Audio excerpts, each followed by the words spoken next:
做珠寶嘅人咧，從來都唔係珠光寶氣嘅。咁啊，同大家講下我哋工場點樣將一塊塊嘅料做成成品。嗱，呢件嘅料係咪睇落去好似一塊石頭咁？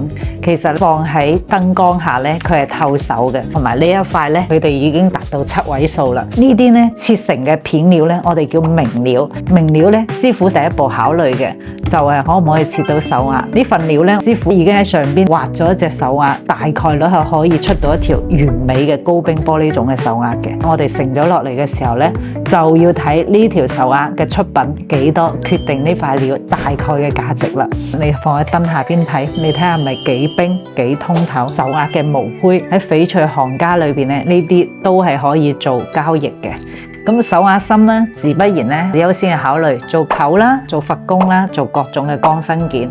我哋師傅每日埋頭苦幹，攞住佢嘅鉛筆啦、不鏽鋼嘅卡尺啦，每一件唔同嘅料，左量右量，就係睇下可唔可以出得出我哋嘅佛工啦、葫蘆啦、福斗啦，或者各種嘅器型。呢啲都係已經切出嚟嘅一件件嘅料，好陽綠嘅。呢一件嘅平安扣咧，我哋都打到成7位數噶啦。呢啲剩低嘅邊角咧，都係精髓。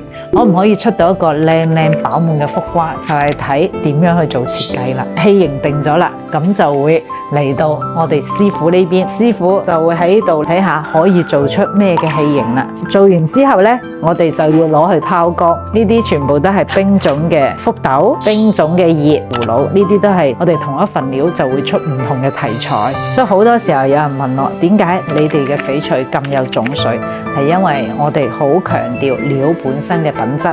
有種水嘅翡翠呢，佢係好襟睇、好襟磨嘅。咁拋光之後嘅成品俾大家睇睇，每一份料咧都會做1、2個樣板出嚟。藍飄花嘅福斗、藍飄花葫蘆啦，仲有呢啲嘅葉子，呢啲只係簡單嘅拋光，仲未做到精拋光嘅。所以喺翡翠嘅源頭，你會好輕鬆嘅見到一份好大嘅料切成呢啲細嘅片料，畫手鐲，跟住咧做各種嘅鋼身題材。呢個就係我哋工場每日喺度做緊嘅事。鋼身攞件做完出嚟之後啦，就會送到我哋嘅設計室做扣頭啦，同埋各種款式嘅設計，最後變成大家都見到嘅成品。所以咧，我經常同大家講，我哋做翡翠嘅邊有珠光寶氣，更重要嘅係好似農民咁樣，喺佢從一個大石頭變成成品嘅一個過程。我哋只係大自然嘅搬運工，將翡翠最靚嘅一面咧，用工藝呈現俾大家。真正中意佢，將佢請翻去嘅主人，